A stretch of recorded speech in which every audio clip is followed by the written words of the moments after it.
Hey, Joe, have you been to Greece recently? Huh. Or It's funny you asked that, Crystal, because yes, I have. It's almost like we were what? preparing to do a podcast about this. What a coinky dink. Have you been to Greece recently? Yes, Huh. 2022. That's my last stamp on my passport. Awesome. I thought you were going to say like last tattoo you got. I did buy a tattoo, like one of those glitter things. Oh, did you? Yeah, It totally overpriced. in Greece. Oh, nothing's overpriced in Greece. We are live on YouTube. Want to say hello to people joining us. Annette is here, Yay. and I think we have others joining. But let's talk Greece, Crystal. Let's do it. So Crystal and I have a very special guest who's going to help take you on a tour of the places we all visited in Greece, from Athens to Santorini and from Crete to Naxos. We'll cover a sliver. Just there's so many Greek sliver, islands. We're going to cover yeah. just a sliver in the next hour to hopefully help make your trip to Greece amazing. Yes. And at the end of this episode and every episode, you'll hear our gear of the day. Our special guest has the gear for today. So if you're looking for best-in-class gear that's worth the price, head over to our Amazon page at stackingadventures.com/GOTD. You'll help the show and you'll help yourself adventure better and for less money. Ready for adventure?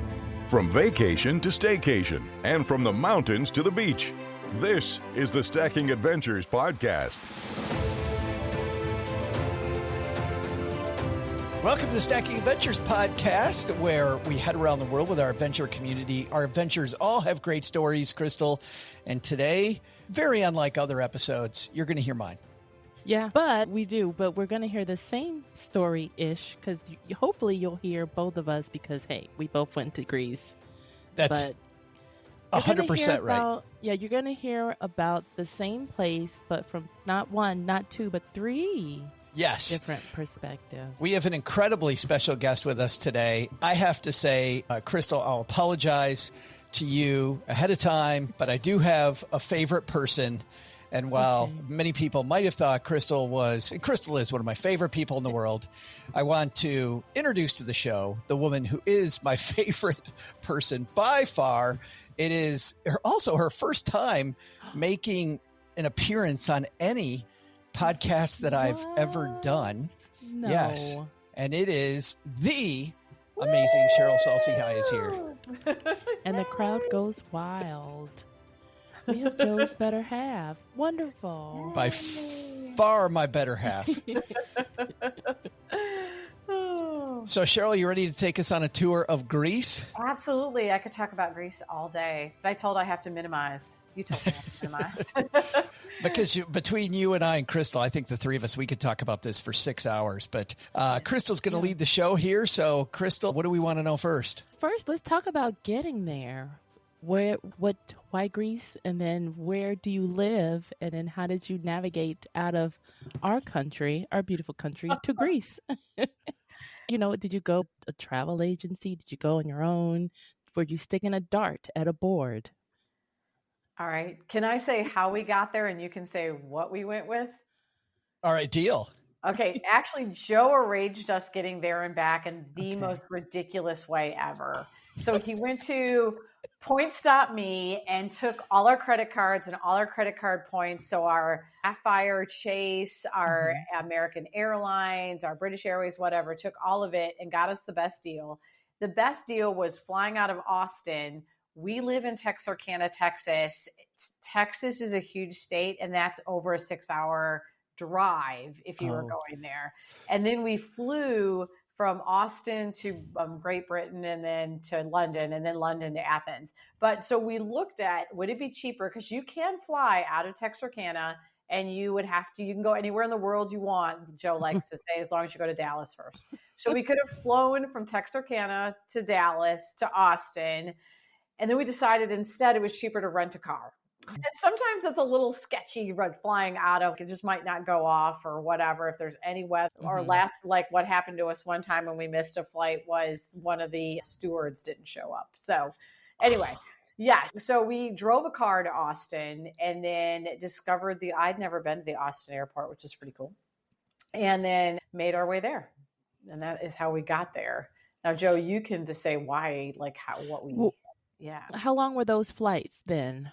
to Great Britain from Was it like Austin? 10 hours from?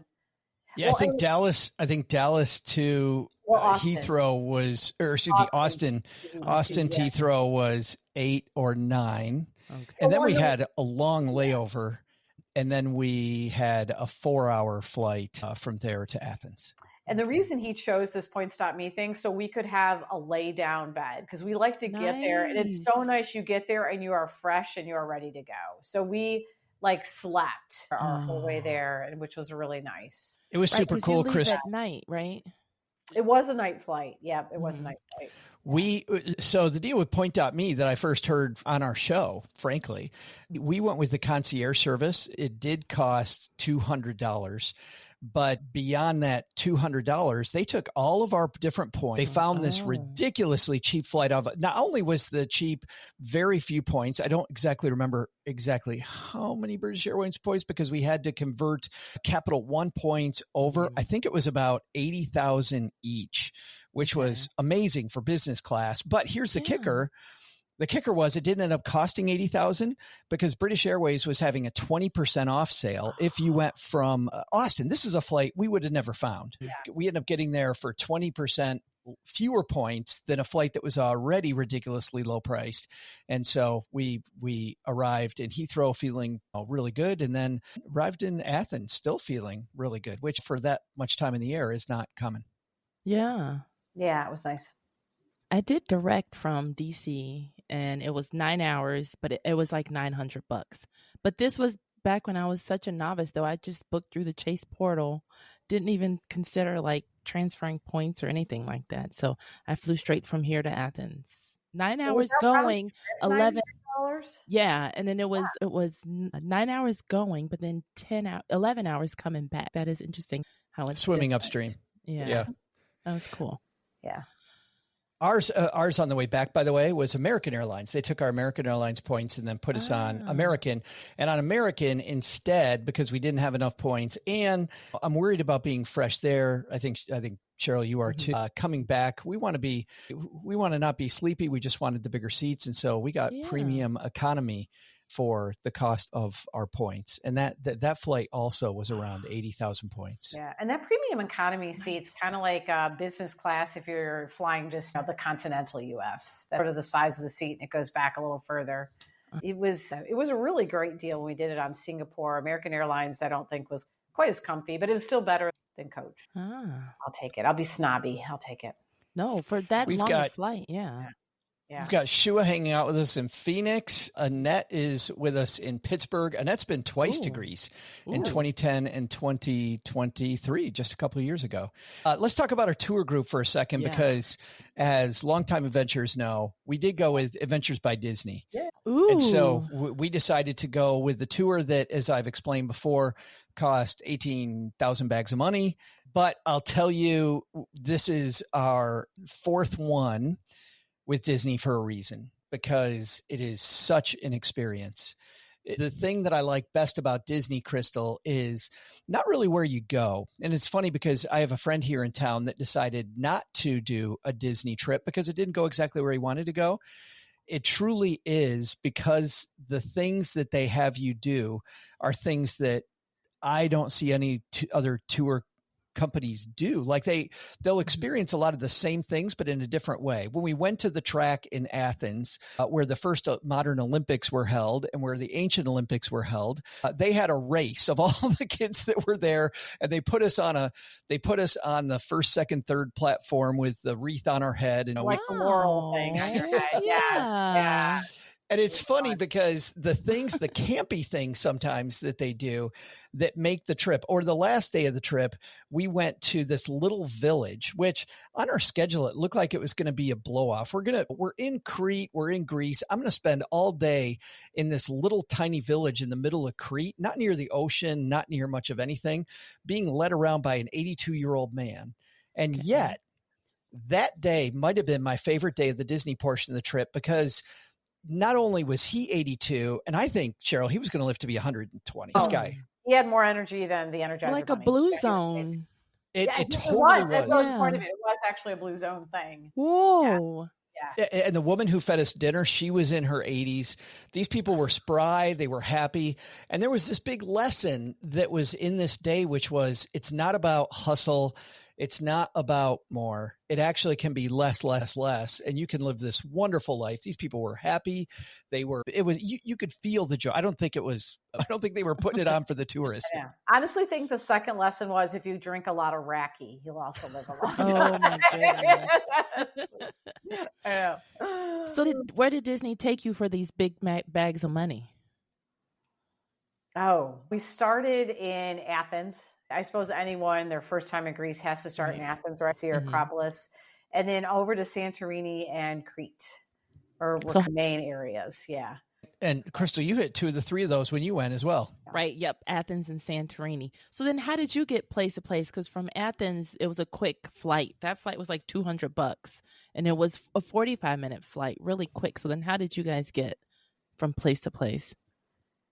Yeah, from Athens to Crete, we went to Santorini first, right? That was a flight. Okay. And then after that, it was the ferry. The ferry. High-speed. High-speed ferry, yeah.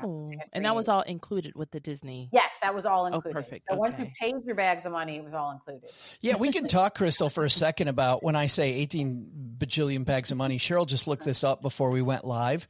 So to tell you exactly what we're talking about. So this is a serious commitment if you're going to use a tour company like Disney. It's incredibly worth it. You're going to have the adventure of a lifetime. I feel very blessed that I've had 4 adventures of a lifetime with these guys.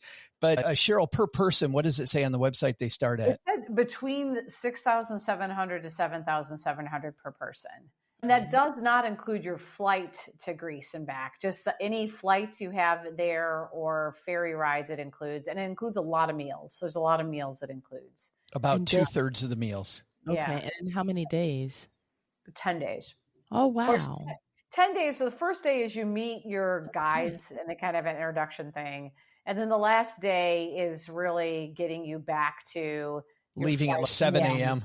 So it's really 8 days of true being toured and taken on things. So it just for you skeptics, the very first time we did one of these was 2014, maybe 2013, 2014. And I'm like, I want to go to Italy. And Joe's like, wow, we could do this Adventures by Disney. And I'm like, I'm not going Mickey Mouse. I'm not doing that. And he's like, just look at these pictures, just give it a chance. And I know we're not talking. I showed you some blogs. Yeah. You did. And I was like, okay, we'll give it a shot. And I wanted to do everything that after it was just amazing. They take your stuff. You never have to deal with your luggage again. That's huge. I know. It's amazing. And you meet people. They just do stuff like Joe said that you wouldn't normally do. Sistine Chapel. After hours. We were laying on the floor while our guide was talking about it instead of being little sardines like everybody else looking like with your neck straining to look at it, and just little things like that are amazing. Oh, wow. Because the bags, that's a huge thing. Because even personally, like going from Athens to Santorini, had to check out of the hotel, had to pay for the bag, like a bag fee to fly back and forth. So to have all that taken care of is, whoosh, that's something you wouldn't think of. Yeah. And not only that, the hotels they're taking you between, Crystal, are just amazing. There are hotels that, of course, you're paying for, right? It's part of the fee.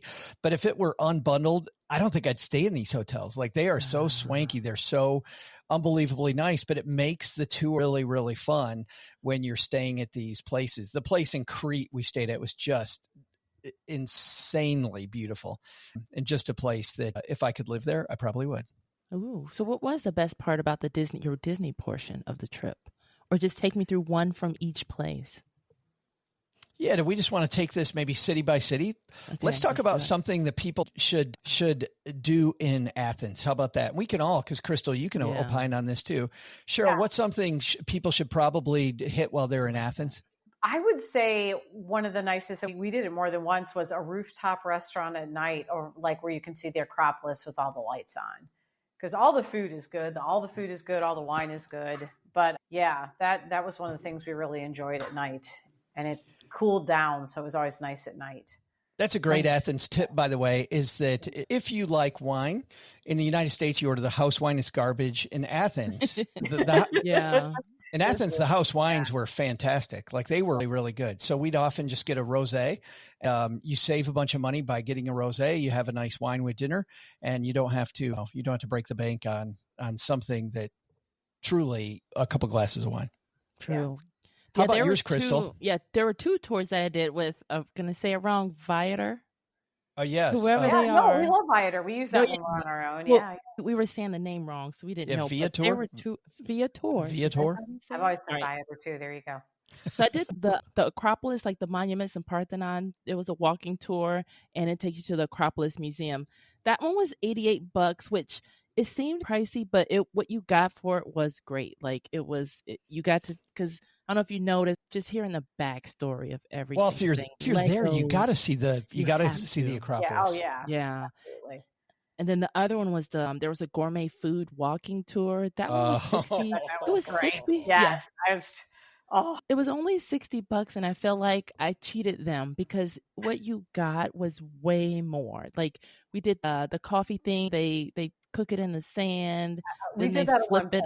Yeah. They flip it upside down and then read your fortune. A lot of people didn't want to do that, but then we went to the farmer's market, and then the last stop. Every stop was way too much food. It was very good, way too much food.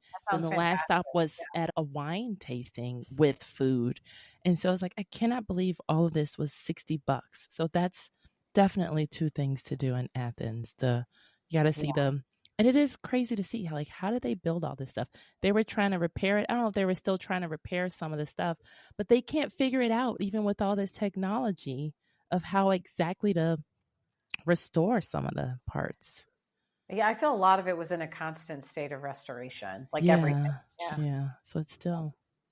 I thought my review was the Parthenon. They charge for everybody to get in all the time. You would have think they'd have that thing fully restored by now, but they still take your money and it's all broken down. God, I don't How old is it? 1,000, 2,000? It is. I never felt unsafe in Athens, but I didn't think it was particularly clean. And I don't know, Cheryl, if we went back again, would we spend much time in Athens? The other thing we really like you said, the museum. We also went to another museum, the Balanki, was it? Was that? Yeah, this was a good one. Yeah, and it was a really good one. So if we went back, I think it would be to check out a couple more museums, but I think we would rather see some more islands. Yeah. This museum was a mansion, had formerly been a mansion of the guy's last name that the museum's named after. And it's a walk through history from the earliest history in Greece, the Etruscans and the Phoenicians showing up, and just all of the very early history, all the way through time.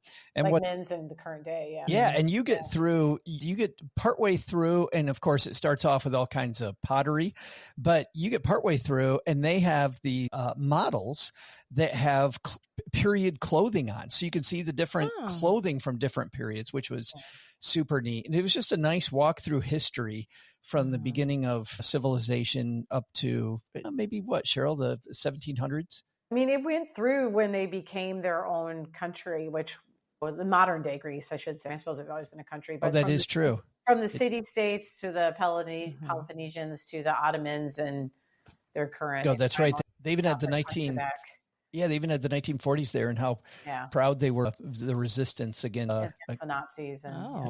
Yeah, that is interesting.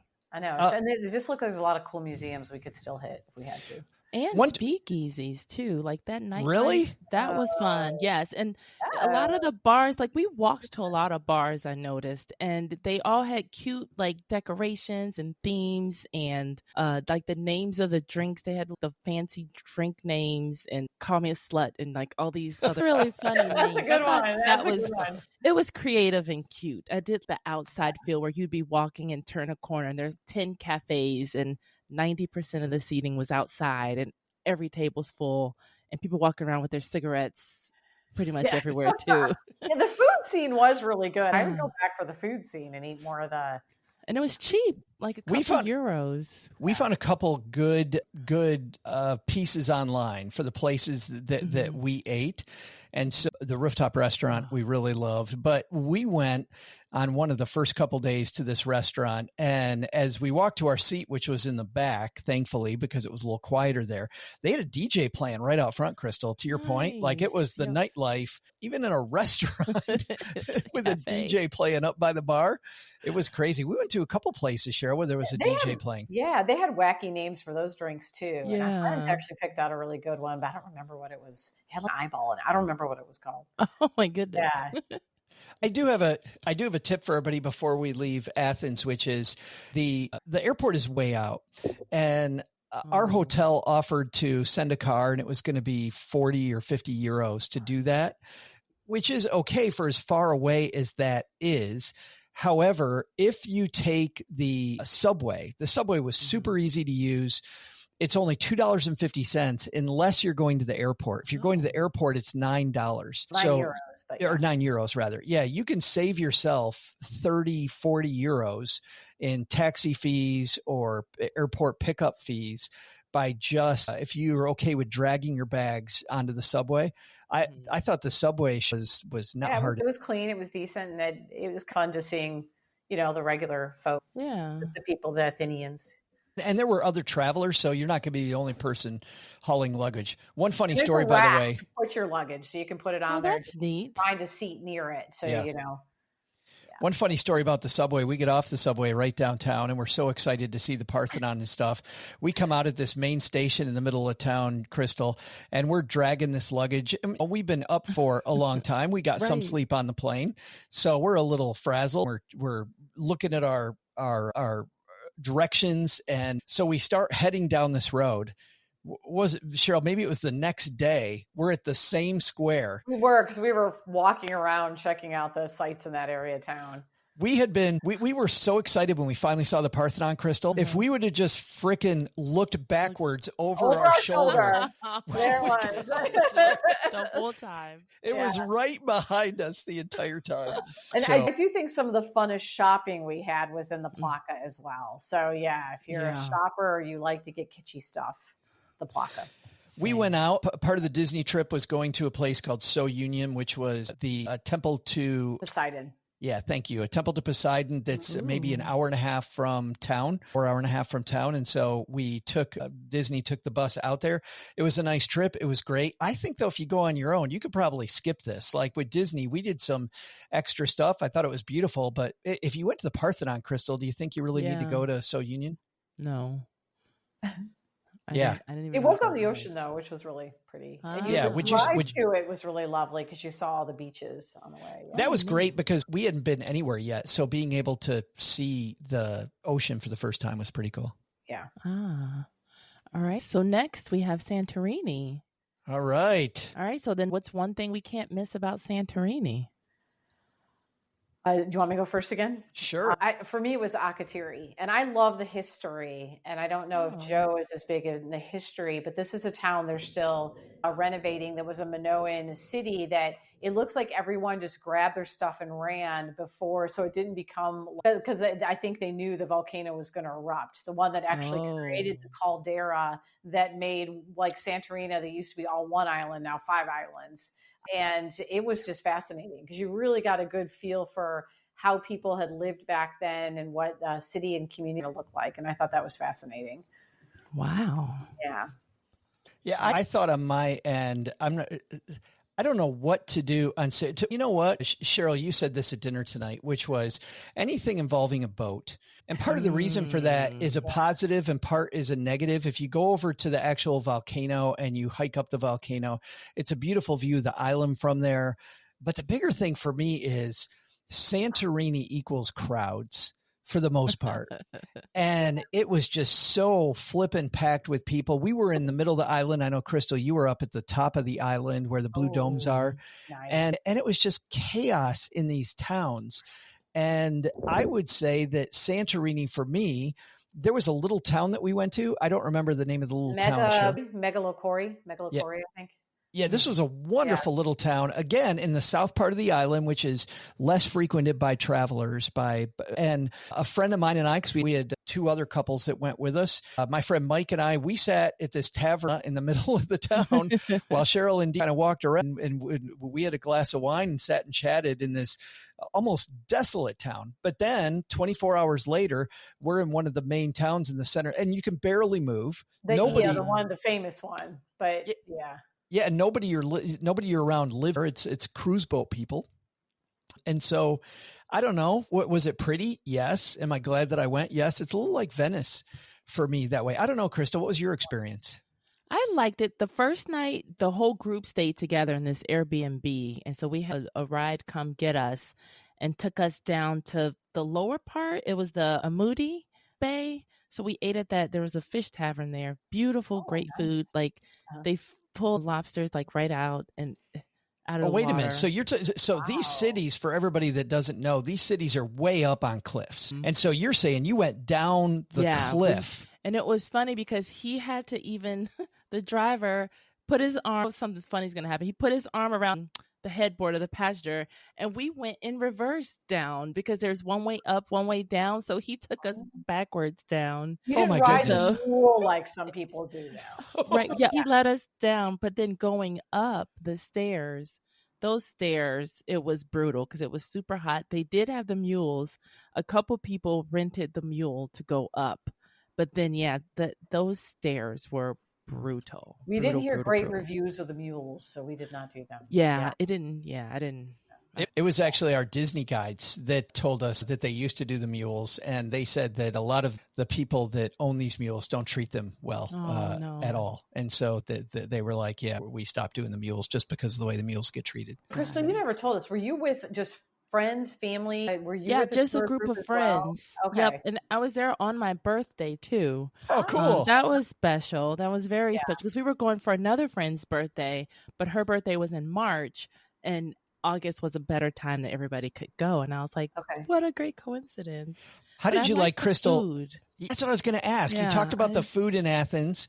You talked about the food in Santorini. What food did you really like? It was the lobster. I would say the way they do the presentation at the tables too, because they do they cut it and everything for you. There was a time we went to the same place twice back to back because it was so good.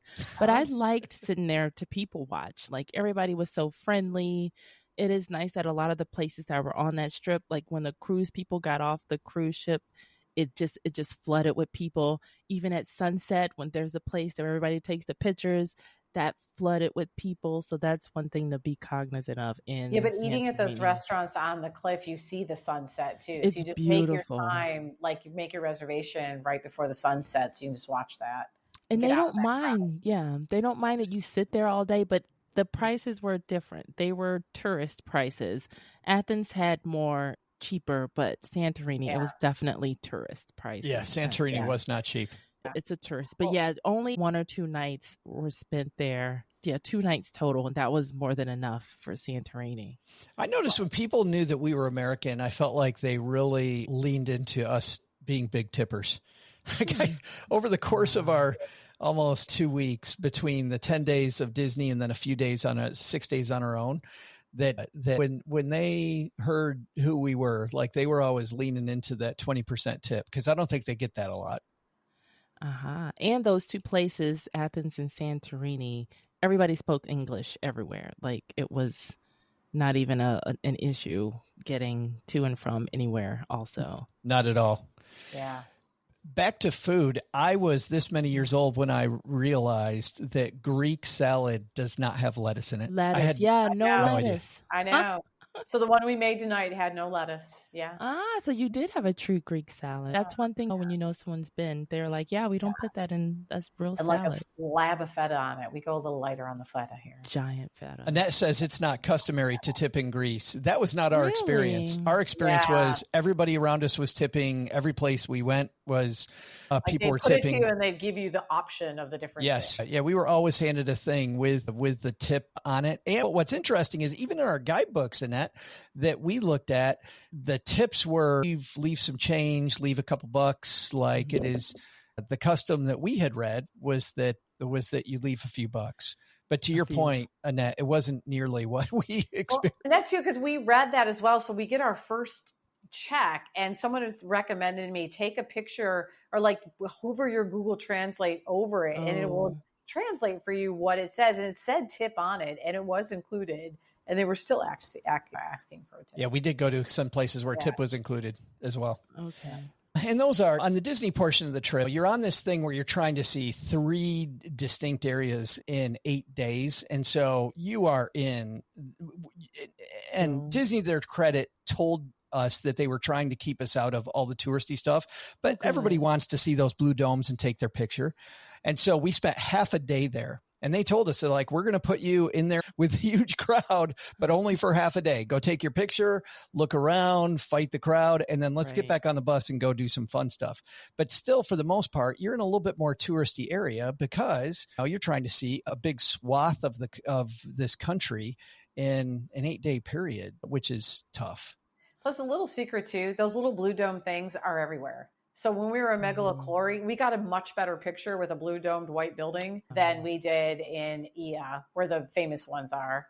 And then also there was the big, like in Mykonos, they have the windmills that everyone goes to see. They had those there too. And those were all over Naxos as well when we went there on our own. So see, that is the insider tip for the tour guide, because even on the food and the other tour, of course, you get a chance to ask the person all kinds of things of, okay, on my day 2, when I have free time, what should I do? Where should I go? And you can get a tailored of, okay, I want to walk 2,000 steps or I want to walk 20,000 steps.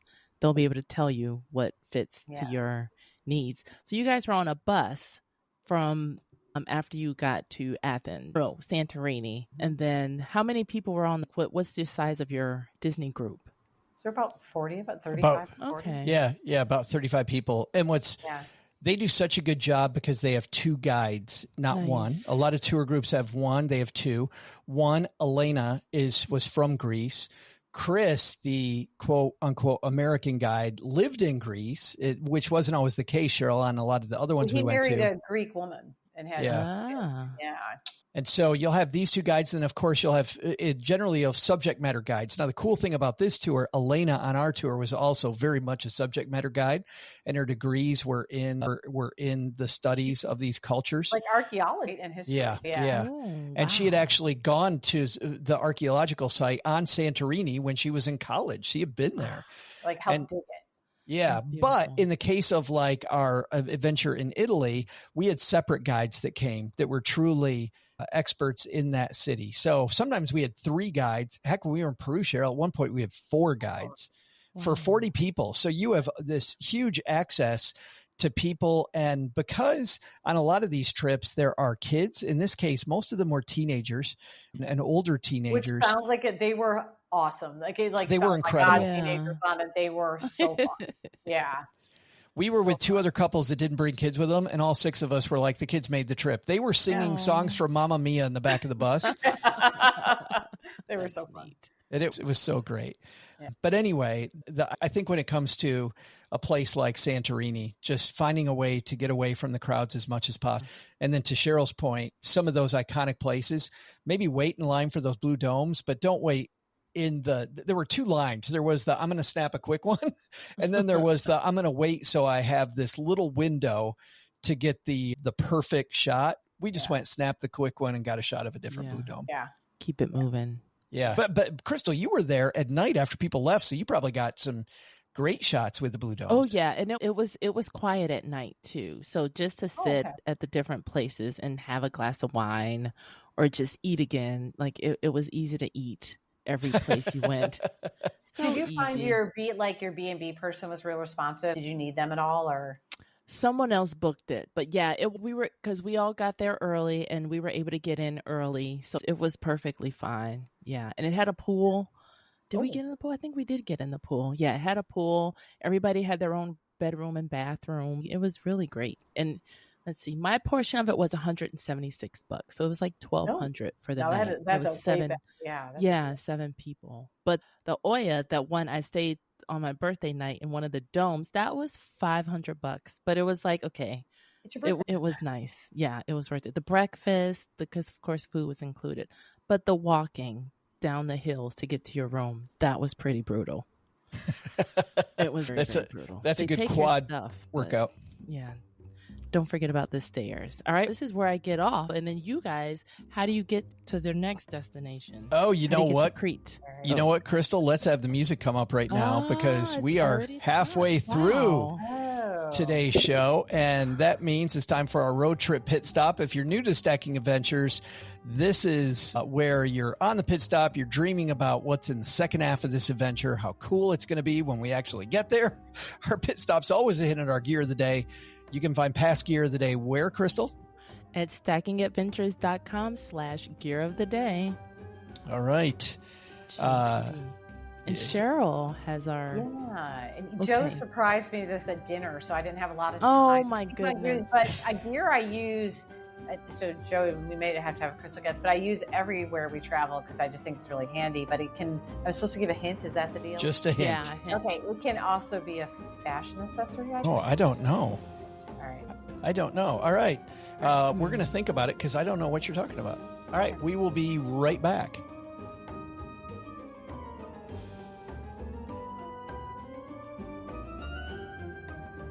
All right, Cheryl, your clue again was?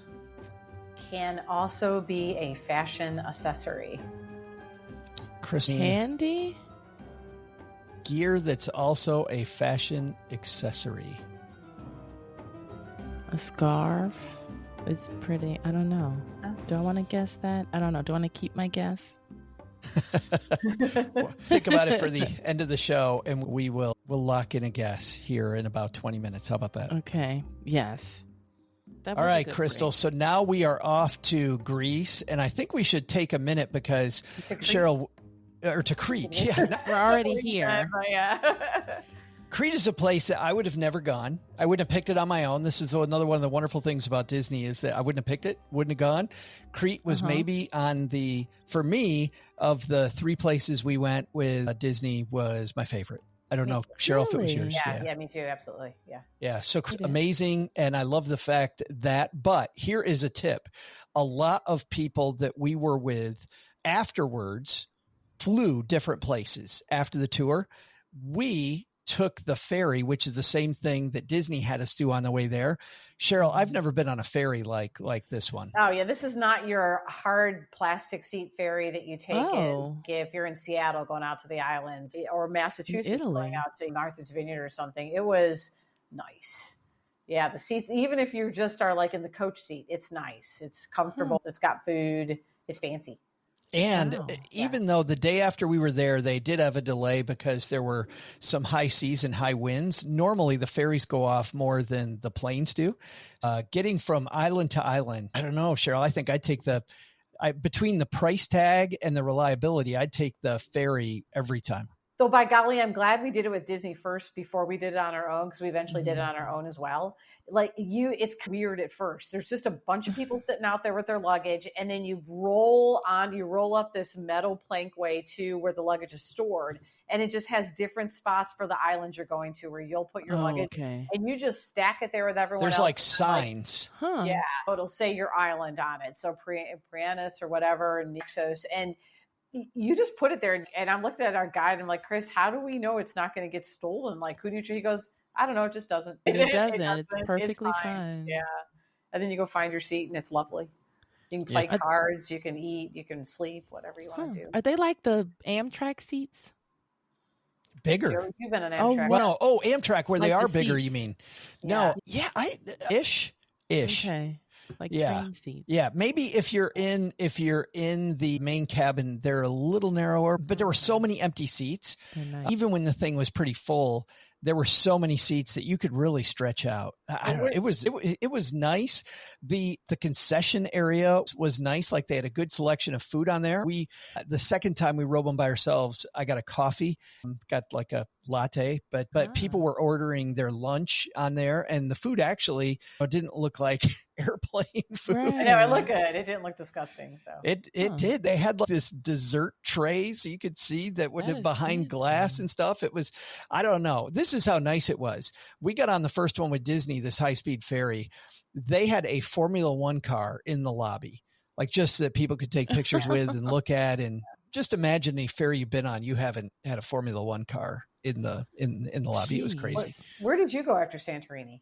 I went back to Athens and then home. Oh, okay. So you didn't hit another island. Gotcha. No, but some friends, they went to Crete, but I didn't want to go to Crete. But had I been with Disney, because you're impressed and you're not even at Crete yet. You're just on the ferry. Yeah, so what happened? What happened in Crete? So they say, okay, time to board, and everyone's walking on. And by the time everyone's gotten up the plankway and you're putting your luggage there, they're already moving. So you're not even into your seat. You don't even have your luggage down, and this thing is moving. So what's one thing, Cheryl, in Crete people should see or do or think? Spina longa.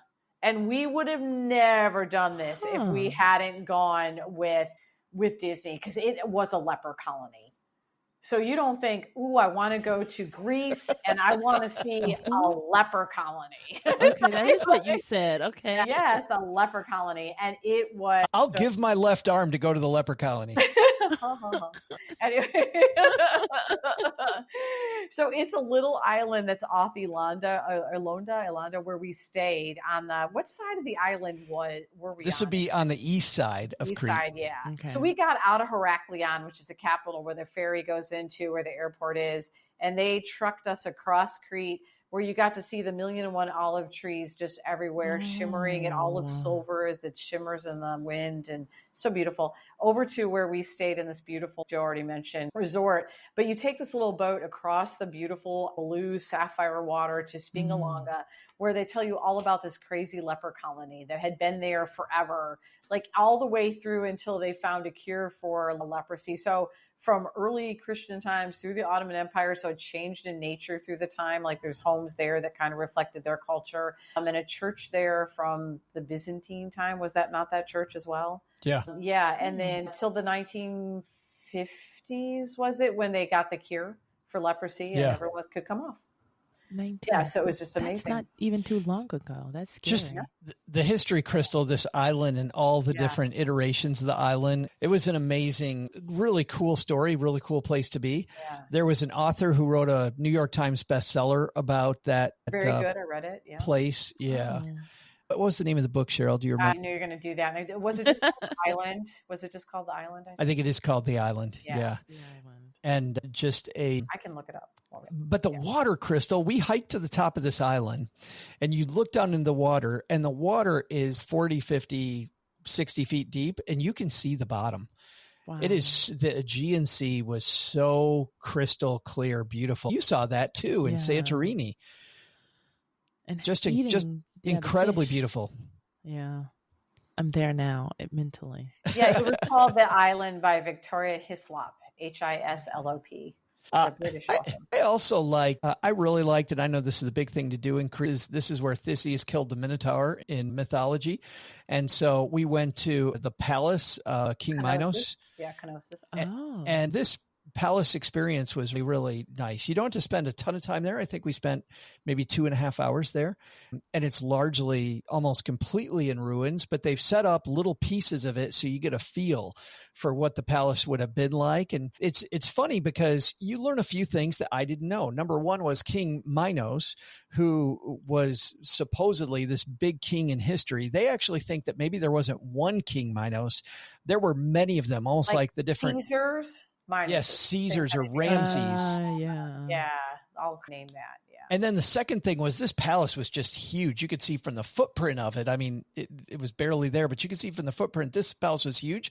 And so this legend of the big maze that the Minotaur was in, it would stand to reason that somebody from another country that went there one time could make up a story that this palace was a maze and there's a Minotaur hidden in this maze somewhere. Oh, it was around a corner somewhere. Yeah, that was a fascinating place. But I have to tell you, just talking to the people on Crete, the stuff we didn't see dwarfed by far. I know there's so much more you could do. It is the largest island, I believe, of Greece. All the big islands. So there's a lot you could do. And the food. I think I gained more weight on this trip than anyone, even more than Italy, more than we've ever been, or France. Yeah. I did. The food, wonderful. The food was fantastic. The thing that struck me in Crete that was fun, and we'll get to this on Naxos too, was that part of what I also liked was that after the crowds of Santorini, going to this little village of Ulunda, and then the village next door to it that we spent called Plaka. That was the name of the village. Yeah, that we spent a little bit of time in as well. These little tiny villages that are so quiet. There's so few people there. You have them to yourself. You meet the most wonderful people. We met this woman in the store who was actually headed to the United States, and she couldn't be, it was her first time coming. She was more excited. Yeah. She was just ecstatic, and she was peppering us with questions about the U.S. What should she see? Well, she was coming to Texas. And she was coming to Texas. California and Texas. Yeah. Small world. Huh. Yeah, so that was that was super. But the most wonderful person, a woman who was a British expat who married into a Greek family and now had this weird accent that was part Greek, half British, part English. It was really we're like, I know. Yeah, she'd been there for a long time, but she was hilarious. I still remember her name was Vicky that we met. But because these villages are just, it was a slower pace of life, and even though we didn't see that much in Greece, you really felt like once we got to, in Crete, even though we didn't see a ton of places, I really felt like there for the first time, I was getting a true feeling of Greek culture. That's where I really started to fall in love with Greece. Before that, I was like, Athens, Santorini, they're nice, but I don't know, Crete, these little villages. That's what I dreamed about. Maybe from watching Mamma Mia. I don't know. But the little small villages and the kind of characters and I don't know. Oh, it's funny. Annette is talking about the palace, about the Mykonos Palace. Did you walk on the oldest street in Europe at the palace? My guide told us that fact. Mykonos Palace? What is? We didn't go to Mykonos, so I don't. Or excuse me, not Mykonos. You mean the Knossos Palace? Yes, thank you. Yeah, no, they didn't tell us that was the oldest. No, they didn't tell us. If it was the main one going in, but they didn't tell us that. Yeah. I can imagine that would be the oldest in Europe. Like I can't imagine a street that's older than that street. Yeah. Yeah. So Annette, I'm gonna ask you, and we'll wait a second for Annette because we have a little delay. But Annette, did you go to Crete then? Well, you must have. If you walked on the oldest street in Europe, you must have been there. And did you like the palace? And if you went to Crete, well, you know what? Maybe we'll save Annette's part for our next episode. For the listener because stories. Looking at the time, maybe we should head to Naxos. All right. So then you're done with Disney. Goodbye. Thank you, Disney. You're a fan. Oh, okay. One more thing Disney did for us. Our friend really wanted to just get on a boat and go in. And I'm like, Stella, how did you plan that? Whatever. He goes, I just told Chris. So our guide said, okay, be at the dock at this time. We've got you guys a private boat. And they took us around this eastern part of kind of the island, little islands that were out there. And then we went swimming in the water, and that was fantastic too. And considering that we had our own private person with us taking us around, we had the use of this boat. They also they asked us what beverages we wanted, and they packed a cooler with beverages. Or that rosé, And all in, it was $120. Yeah. That's nothing. For six of us to split $120. So it cost Cheryl and I $40 as a couple to go. It was so worth it. And that's another thing that we liked about that we always like about Disney. It's a very active tour, but they also give you a lot of time away.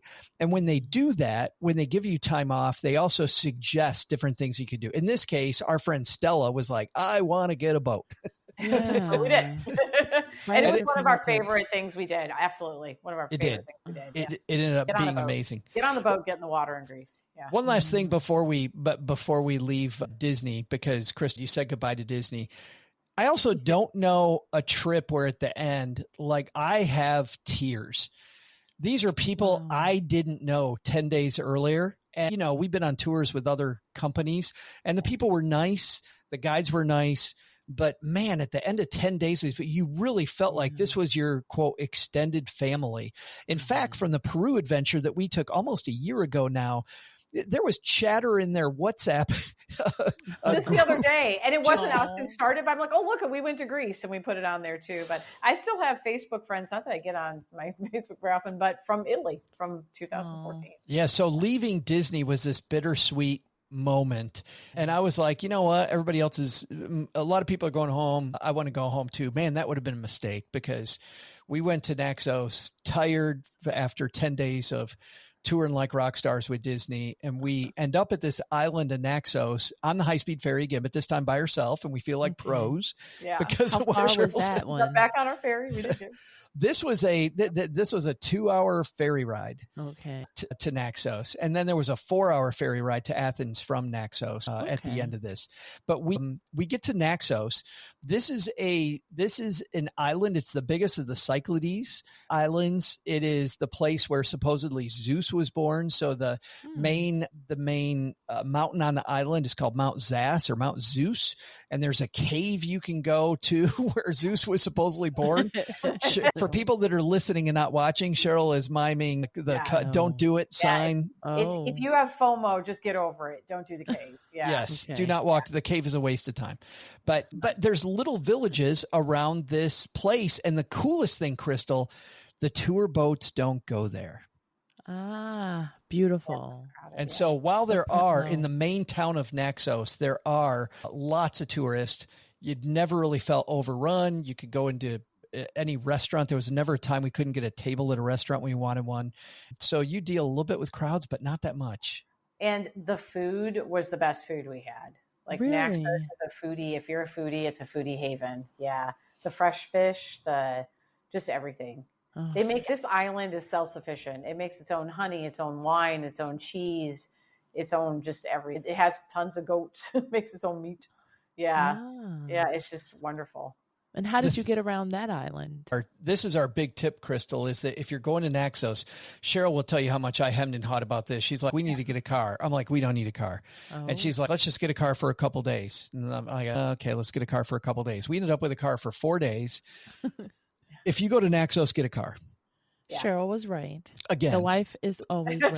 For the thousandth time. To the wife. She was right, because renting the car was inexpensive. It was about $45 a day. Oh, okay. We used to get this car. So if you take the bus, okay, you tell them you want to go to the airport, they drop you off in the middle of nowhere on a road, and you totally do. You saw these people who took the bus, they dragging their luggage. So we went to the airport and I kept asking Joe, I go, you sure we just can't get it in the city of, what was the main city there? Chora? I'm like, can't we just get the car there? And he's like, no, you have to go out to the airport, which turns out we could get it in the main city. It turned out we didn't need to go to the airport. Yeah, but it was an adventure just going to the airport. It was something we'll never forget. What's funny is to go cheap, Chris. I mean, you're cheap. Annette's with us. She likes frugal vacations. We've heard from Annette. She likes frugal vacations. So we find out that the bus is, I think, Cheryl, was it $1.50 or $2? Like €1. Yeah. Yeah. It was nothing.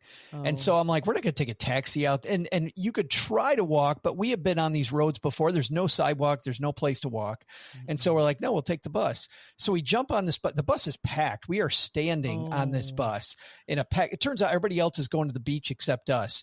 Yeah. The guy literally pulls over and goes, airport, and nobody moves. He goes, airport? Oh, no. Like, there's no airport around. You can't see the airport. And it's like, oh, get off here. And we're like, so we get out, we put our Google thing in, and they're like, okay, go this way, this go down the street. Oh my goodness. It's another third of a mile up the road. So we're just hiking down the road about a third of a mile. And then the Avis, was it Avis? The Avis thing was out in a guy's car. The office was in a car. Yeah, the office. In a car. At this little tiny airport. Annette asked, did we need an international driver's license? We did not. No. And you know what? Driving was easy. I had requested Annette a manual because I'd driven in Spain on some of these big hills and little roads. So I'm very comfortable. I drove a manual for a long time when I was a kid, and into my 20s and 30s, I drove a manual transmission. So I was very comfortable with the stick shift. I will tell you though, if you're not, these roads are windy enough and you're going to be uphill enough at some severe angles. The good news was they upgraded me automatically to an automatic, but I would say request the automatic and pay the few extra dollars for the automatic. Because if you go into the island, the cool thing is around the edges of the island, they have these wonderful beaches, and we can tell you a little bit about the beaches, Crystal, and especially our favorite one. But every town had its own character. When you got up into the mountains, they felt like mountain towns. You're on these roads that are one step above the next one, and they're built into the mountains. And one of the mountain towns was definitely Cheryl's. Cheryl's favorite. Probably mine. I think Chalky might be what it was called, but Marble City is kind of what it's known by. And The views from it were beautiful. Once again, the people were nice. It was just beautiful. Yeah. The other thing the car let us do was go across the mountain, which was a beautiful trip. These great vistas from all over. In fact, we turned this corner and there was an Instagram model wearing almost nothing with a sports car and some dude who's photographing her. Well, in front of, because there'll just be these little churches, these little tiny white churches with a blue top and perfect and like on the top of the mountain that people do it. And there's goats everywhere with little bells everywhere you go. It's so cute. Little goats. And then you eat the goat later. Annette says her European friends tell me their manual cars all have hill assist these days. Funny. Oh, that'd probably be handy. And I don't know. Hill assist. I'm 99% sure that ours did in Spain too, Annette, but I didn't know it. And I've got a hilarious story for another day about backing into a car. And thankfully there was no damage, but I thought I was putting in to go forward, Crystal, and I was going in reverse, and I found a new friend. That happens. My car found a new friend. But when we went across this mountain after we saw the Instagram model at one of those little chapels, we go down the mountain to this wonderful little village where there's just maybe 3 restaurants in a row. There's fishing boats. It is very much like a little blue collar island. Our phenomenal server, this woman spoke such broken English because the people at the tables next to us were speaking. This was probably the least Englished. Yeah, there was mostly, I think they were speaking like German. We were the only English speakers there. Yeah, that was phenomenal. We asked her, though, Crystal, what her favorite beach was. And it was down at the end of the far side of the island, at the end of this long road. And I don't know, Cheryl, you want to tell them about this beach? Pandermo's Beach. But even the drive to this beach was one of the prettiest we ever did. We felt like it was driving along the coast of California with all the rocks and everything in the ocean. And there was this horse in the middle of nowhere on that. Remember that horse just standing on top of the rock? And we're like, that's so strange. And then on the way back, it was this beautiful white horse. On the way back, there was a donkey that had joined the horse. So anyway, it was just crazy, but it was just beautiful. Of course, the water. What color do you call the water, Crystal? Was it sapphire? Was like what? Just you've never seen this color. Kind of like the Caribbean's, that beautiful aquamarine. This was a darker crystal blue that you could see through. But you get to this beach and it's kind of rocky, but the water's nice. You can see down to it. And there's got palm trees everywhere. And we didn't want to do this because we were tired and want to lay on the beach and swim. So we did that and read for a while. But you could take, for I think it was 10 euros, get on this little boat. And for 4 or 5 hours, it would take you out to the caves that were all out there and see those. And we've heard that's really nice. Our friend Dina had done that with her daughter previously, who was on the trip with us, the Disney part. And she enjoyed that. And a sunset cruise. Of course. All in with that. But the coolest thing for me, Crystal, about this beach, there were like 20 people there. Oh. There was and they did have nobody. clothes on. There are naked beaches. We ended up in one of those in Naxos. Yes. Mistake, but yeah. Yes. I got told several times, this is not a naked beach, Joe. Come on. I did not. One thing about the beach, we did have a beach close to our hotel. We have to mention before we say goodbye, though, Cheryl, we have to mention our hotel. Oh, yes. So I found, like we said, we do it on the cheap now. So I went to Airbnb, bookings.com. I think I got this one on. And St. George Hotel, right? Because it's by St. George Beach. And I think that's Mare. No. Oh, Mare. Georgia Mare Hotel. Mare and C. So C in Italian, really. But anyway, but Spiros was the owner of this hotel, and he was a character and a half. We get there, he gets out the Kitron, which is an alcohol that's like only made on Naxos, a liqueur, I guess it is, Joe. Oh. Yeah. And gives us a shot of that, and then tells us everywhere we need to go. And every recommendation he gave us was great. The breakfast, incredibly great. The breakfast, I love European breakfast to begin with. Like I wish they did that at American hotels. Fresh, yeah, so good. But they had fresh food they made every day with the wonderful honey you get there and the wonderful Greek yogurt that we just I miss. Yeah, he was fantastic. Yeah. It also shows, the cool thing here is it also shows, I talked about those Disney hotels and they were all super high end. This hotel, Crystal, didn't have the amenities that Cheryl and I enjoyed at the other hotels. And it didn't come close to the one in Ulanda, the resort that we stayed at. That was just amazing. But because of the hospitality of Spiros, I would stay at that hotel. He made you feel like family. He was every wonderful. time. Yeah, taken care of. If we went back to Naxos, even if I wanted to spend more money, I would not. I would stay with Spiros, and I would recommend anybody. And what's cool about Spiros, he has found that this niche with Americans, because we all refer people to him. He said most of his business, it started off to be very international all over the world, but he takes care of you so much that the Americans refer the heck out of us. And so very, very American centric. There were a few people, but it was that weren't from the US, just based on people's accents. But I think every person that we found down at breakfast at this little, maybe, what do you think, Cheryl? Maybe 12, 15 room hotel. Yeah.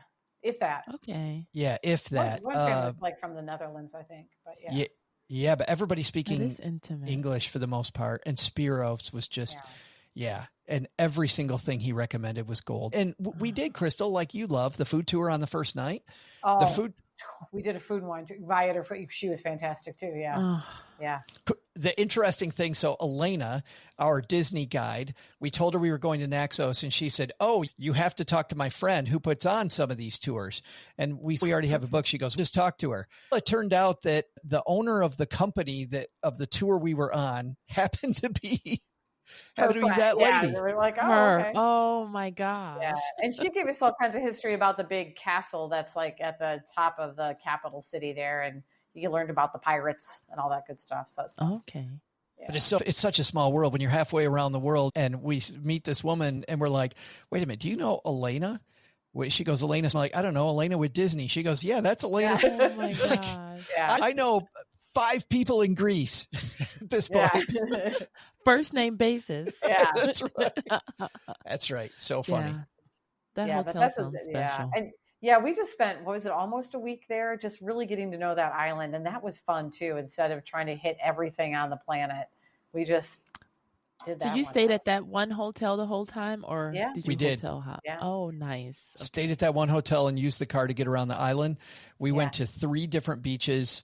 We did spring for the chairs at the beach. At the one closest to us, We it was have to. Yeah, the one closest to us, it was 20 euros for 2 chairs for the day, which feels like highway robbery. But it feels like a ton of money, and you're not going to stay there the full day. But you know what? It was $20 well spent because I finished a book. I think Cheryl finished a book. Got his coffee every morning there. He liked his coffee there. Got coffee delivered to me right there. Yeah. It was. Oh, it was at the good. chair too. At the chair. Yeah. Waiter at the chair. Got to have my waiter at the chair.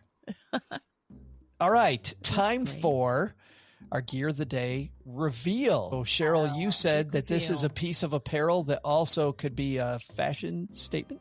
I hope I didn't lead you astray. It's like a purse considered apparel as well. Oh, I was thinking it was a hat. I thought it was going to be. I was thinking No, scarf. grab it. And I'll tell you why I like this, because I've tried different things when we travel, because my family always hands me their passport so it doesn't get lost. Okay. So Smart. I got this Smart. the Wander Plus. So it's not that attractive, like the but you can get in other crossbody. colors. Yeah, and there's a spot right here for your phone that's easy to get. You got to lift in it up and a little out. bit higher, Yep. Cheryl. Okay, so a spot right there at the top, you put your phone, right? Got And it. you get it. It's got like little zippers that hide, so like someone can't just come along and easily steal something from it. Right. And you shove your passport right there when it's not locked up in the hotel. So when you're traveling between places or whatever.